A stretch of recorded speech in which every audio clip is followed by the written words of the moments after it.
8 minute में आपका सभी शत्रु खत्म हो जाएगा, क्योंकि भगवान भैरव का ये अष्ट सिद्धिकाल भैरव मंत्र है। भक्तों, ये मंत्र बहुत ही तीव्र गति से आपके उन सभी दुष्ट पापी शत्रुओं को नाश कर देगी जो शत्रु आपका जीना दुश्वार कर दिया है। बिना कसूर बिना अपराध किए जो शत्रु आपको झूठे मुकद्दमे में फंसा दिया है, क्योंकि भगवान भैरव शिव के स्वरूप हैं। वे कलयुग की बाधाओं का शीघ्र निवारण करने वाले देवता माने जाते हैं। खासतौर से प्रेत और तांत्रिक बाधा के दोष भगवान भैरव की साधना से शीघ्र दूर हो जाते हैं। संतान की दीर्घायु की कामना हो या गृह स्वामी का स्वास्थ्य, भगवान भैरव का स्मरण मात्र से सभी कष्ट दूर हो जाते हैं। भगवान भैरव के इस मंत्र की साधना से राहु केतु शांत हो जाते हैं और सभी सुखों की प्राप्ति शीघ्र होती है। भक्तों, अगर आप भी किसी दुष्ट शत्रु से मुक्ति पाना चाहते हैं तो अपनी चिंताओं को त्याग कर सही कर्म करते रहें और जब भी मौका मिले नियम अनुसार इस मंत्र उच्चारण पाठ को सुनते समय भगवान भैरव जी का ध्यान करते हुए जीवन भर शत्रु बाधा से मुक्त रखने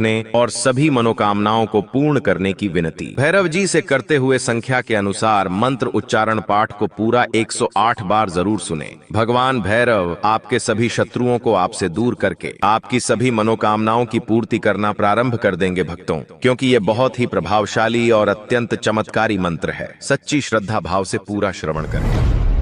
ओम हम शम नम गम कम सम खम महाकाल भैरवाय नमः। ओम हम शम नम गम कम सम खम महाकाल भैरवाय नमः। ओम हम शम नम गम कम सम खम महाकाल भैरवाय नमः। ओम हम शम नम गम कम सम खम महाकाल भैरवाय नमः। ओम हम शम नम गम कम सम खम महाकाल भैरवाय नमः। ओम हम शम नम गम कम सम खम महाकाल भैरवाय नमः। ओम हम शम नम गम कम सम खम महाकाल भैरवाय नमः। ओम हम शम नम गम कम सम खम महाकाल भैरवाय नमः। ओम हम शम नम गम कम सम खम महाकाल भैरवाय नमः। ओम हम शम नम गम कम सम खम महाकाल भैरवाय नमः। ओम हम शम नम गम कम सम खम महाकाल भैरवाय नमः। ओम हम शम नम गम कम सम खम महाकाल भैरवाय नमः। ओम हम शम नम गम कम सम खम महाकाल भैरवाय नमः। ओम हम शम नम गम कम सम खम महाकाल भैरवाय नमः। ओम हम शम नम गम कम सम खम महाकाल भैरवाय नमः। ओम हम शम नम गम कम सम खम महाकाल भैरवाय नमः। ओम हम शम नम गम कम सम खम महाकाल भैरवाय नमः। ओम हम शम नम गम कम सम खम महाकाल भैरवाय नमः। ओम हम शम नम गम कम सम खम महाकाल भैरवाय नमः। ओम हम शम नम गम कम सम खम महाकाल भैरवाय नमः। ओम हम शम नम गम कम सम खम महाकाल भैरवाय नमः।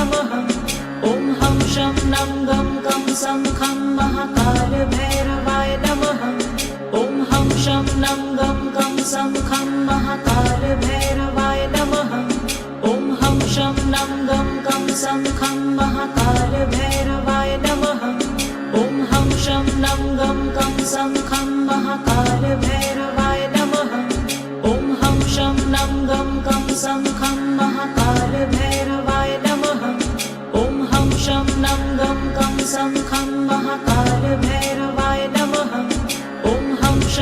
गम कम सम खम महाकाल भैरवाय नमः। ओम हम शम नम गम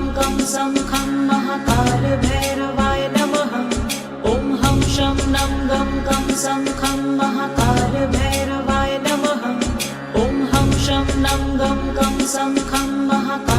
भैरवाय नमः। ओम हम शम नम गम कम सम खम महाकाल भैरवाय नमः। ओम हम शम नम गम कम सम खम महाकाल भैरवाय नमः।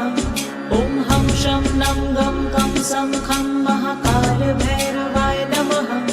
ओम हम शम नम गम कम सम खम महाकाल भैरवाय नमः। ओम हम शम नम गम कम सम खम महाकाल भैरवाय नमः। ओम हम शम नम गम कम सम खम महाकाल भैरवाय नमः।